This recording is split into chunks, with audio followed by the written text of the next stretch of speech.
তাই রাজনীতিটা বদলায় আমরা যারা এখানে আছি, আমার মুরব্বীরা, আমার নেত্রী শিক্ষায় যারা শিক্ষিত, আমরা বঙ্গবন্ধুর আদর্শে যারা সৈনিক, আমরা মনে করি মানুষকে এমন ভাবে ভালোবেসে মানুষের জন্য এমন ভাবে কাজ করতে চাই, আপনাকে খুশি করে আল্লাহ সুবহানাহু ওয়া তাআলাকে খুশি করতে চাই। এইটুকুই আমাদের চাওয়া পাওয়া, এর চেয়ে বড় চাওয়া আমাদের কিছু নাই।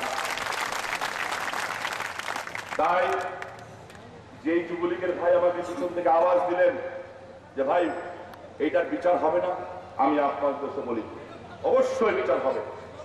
আল্লাহ সুবহানাহু ওয়া তাআলা বলেছেন, হাতের বদলে হাত, আঘাতের বদলে আঘাত, হত্যার বদলে হত্যা, অন্যায় ভাবে হত্যা হইলে তার বদলে হত্যা জায়েজ। কিন্তু তারপরে আর একটা কথা বলেছেন, সেটা হচ্ছে সবচেয়ে বড় কথা, যে আল্লাহ সুবহানাহু ওয়া তাআলা ক্ষমাকারীকে পছন্দ করেন। আমরা তাই যারা আমাদের উপরে জুলুম করেছে, আমি আপনাদের সবার অনুমতি নিয়া, আমার ময়মুরব্বীদের অনুমতি নিয়া, আপনার যে অনুমতি দেন হাত তুইলা, আল্লাহ তাআলা যারা আমাদের উপরে জুলুম করেছে, আল্লাহকে খুশি করার জন্য আপনাদের সমস্ত কিছু আমরা মাফ করে দিলাম। আল্লাহ আমাদের উপরে কোনো রাগ আমাদের নাই, কিছুই আমাদের নাই। তবে একটা অনুরোধ থাকে, দুর্বলতা ভাববেন না, এই কাজটা ভবিষ্যতে আবার করবেন না। আসেন না সবাই মিলে চেষ্টা করি মানুষের উপকার করতে। আপনি রাজনীতি করতে চান, মানুষের সেবা করেন, আমিও করি, মজুমদার ভাইও করুক। যদি মানুষ আমাদেরকে পছন্দ করে, আপনি কি গায়ের জন্য নেতা হইতে পারবেন? আমি কি গায়ের জন্য নেতা হইতে পারবো? অসম্ভব ব্যাপার। আল্লাহর যদি হুকুম হয়, আল্লাহ ইজ্জত দানকারী, আল্লাহর নাম ইয়া মুইজ্জু, আল্লাহর নাম ইয়া মুজিল্লু। আল্লাহ ইজ্জত দানকারী, আল্লাহ লাঞ্ছনাকারী।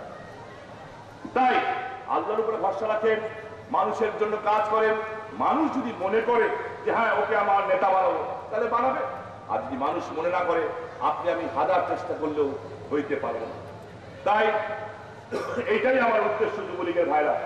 আমি এই এলাকায় ভোট চাইতে আজকে আসিনি, আমি কোথাও এখন পর্যন্ত ভোট চাই নাই, আমি কোথাও ভোট চাই নাই।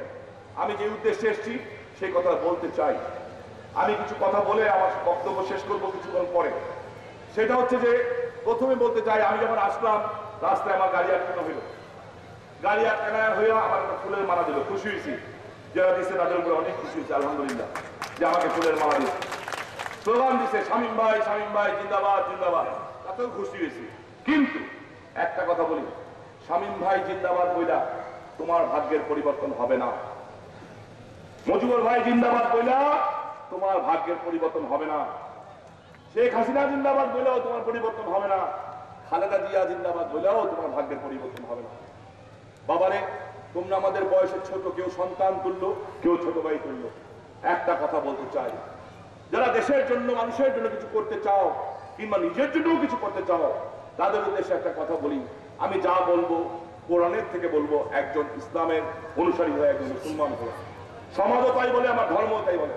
প্রথম কাজ, যাদের বাবা মা আছে, আমি তোমাদের উদ্দেশ্যে বলি, প্রথম কাজ, আমার বাবা নাই, কবরস্থানে যে দাঁড়ায় থাকি, বাবার কবরের সামনে চুপ চুপ করে একলা একলা কাঁদি, ভাবি আল্লাহ একবার যদি আমার বাপকে উঠাইতে পারতাম, যদি দেখাইতে পারতাম যে আমি আজকে প্রতিষ্ঠিত, আমার বাপকে যদি আমি দেখাইতে পারতাম এই জিনিসটা, একবার যদি আমার বাপ দেখতো।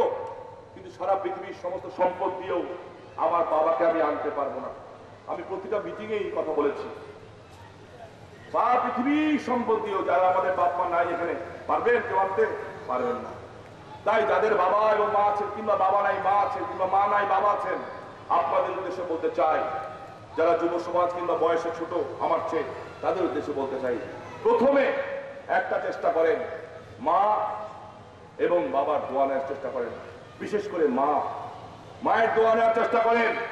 ভাইরা আমার, আমি উদ্দেশ্য করে বলি, আজকে যুব সমাজ ফেন্সিডিল, ড্রাগস, মদ, জুয়া এইসবে জড়াই যাচ্ছে। এইসবে যায়েন না। জীবন একটা অনেক সুন্দর। আপনি বাসায় যখন যান, একটা ছেলে যদি ড্রাগস নেয়, একটা ছেলে যদি নেশা করে, ওই বাসাটা দোজখখানা হয়ে যায়, ওই বাসাটা দোজখ হয়ে যায়। আপনার বাবা মা আমাকে সন্তান জন্ম দিয়ে দোজখ বানানোর জন্য জন্ম দেয় নাই। আপনি কিছু না করেন বাবা মার জন্য, দোজখ বানাবেন কেন?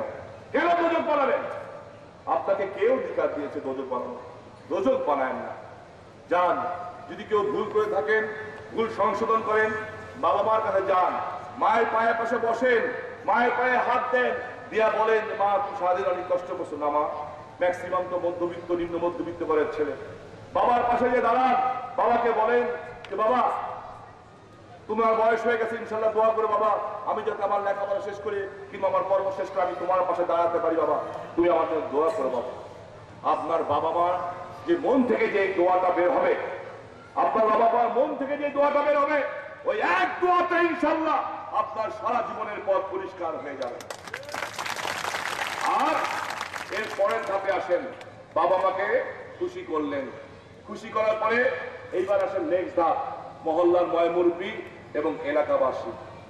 মহল্লার ময়মুরব্বী এলাকাবাসী ইচ্ছা করলে আপনি দুইটাই করতে পারেন। কি? আপনি কার লোক? আপনি গিয়াস ভাইয়ের লোক। আপনি কি পারেন?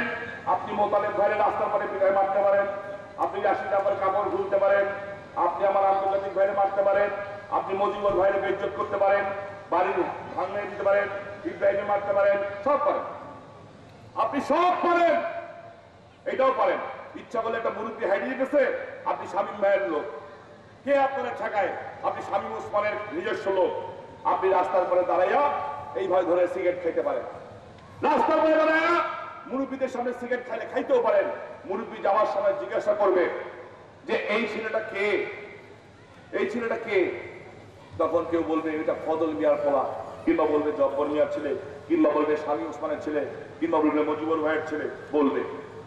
তখন বলবে আল্লাহ, ছেলেটাকে জন্ম হইতে দেখছি, আমার সামনে এইভাবে বেয়াদবের মতো কিচ্ছু বলবে না, হয়তো মনের ভিতর থেকে একটা হাত বাইর হবে, একটা হাত বাইর হবে, এইটার নাম হলো বরদোয়া। আবার একই ভাবে ওই মুরব্বীটা রাস্তার পাশ দিয়ে হাইটে যাবে, ওই মুরব্বীটা রাস্তার পাশ দিয়ে হাঁটতে যাবে, আপনি চিনেন না চিনেন, হোক গরিব হোক বড় লোক, আপনি যদি দাঁড়ায় বলেন দাদা আসসালামু আলাইকুম, ভালো আছেন? উনি চিনলো না, তাকায় থাকলো, অবাক হয়ে দেখলো, দেখে বললো ছেলেটা কে? বললো অমুকের ছেলে। বললো বাহ মাশাআল্লাহ। ওই এক দোয়াতে আপনার সারা জীবন সুন্দর হয়ে যেতে পারে। তাই আমি আপনাদের কাছে এটা অনুরোধ করি, রাজনীতি পরে করেন, আগে এলাকাবাসী, এই ডান দিকে এটা আলাপটা বন্ধ করেন তো, ডান দিকে আলাপটা বন্ধ করেন। এলাকাবাসী এবং মা বোন এবং সম্মানিত যারা ব্যক্তিবর্গ আছে তাদের প্রতি সম্মান প্রদর্শন করতে শিখেন, তাদের প্রতি সম্মান প্রদর্শন করতে শিখেন। তারপরে চিন্তা করে দেখবেন যে যারা এলাকা বাবা মা এবং এলাকাবাসীর প্রতি দায়িত্ব পালন করার পরে যদি আপনি মনে করেন যে আপনি রাজনীতি করতে চান, তাহলে আপনি রাজনীতি করেন, সেটা আপনার ইচ্ছা। আপনি বিএনপি করেন, আমার কোনো আপত্তি নাই, শামীম ওসমানের ঢিল মারেন, তাতে আপত্তি নাই, কিন্তু বাবা মা করেন আল্লাহর রাস্তায় এবং এলাকার ময়মনসিংহকে সম্মান করেন। আমি এইটা আপনাদের কাছে অনুরোধ জানাই। আমি সময় সংক্ষিপ্ত, মার্কেটে ওয়ার্ক হয়ে যাচ্ছে, আমারও 8টার মধ্যে ঢাকায় পৌঁছতে হবে। আমি একটা স্বপ্ন দেখছি, আমরা অতীতে 26 কোটি টাকার কাজ করেছি, মন ভরে নাই, আরো কিছু কাজ করার ইচ্ছা ছিল, সুযোগ পাই নাই, বোম মাইরা মানুষ মাইরা ধরল, বোম মাইরা পঙ্গু হয়ে গেলাম। আমরা নারায়ণগঞ্জ সিটি কর্পোরেশন হয়েছে, প্রধানমন্ত্রী বলেছেন রংপুরকে সিটি কর্পোরেশন বানাবেন আমাদের 1.5 বছর আগে, এখনো রংপুরের খবর নাই। আল্লাহর রহমতে মাত্র 1.5 মাসের মাথায় আমি আমার সিটি কর্পোরেশন বানায় আনছি এই নেতাদের সহযোগিতায়।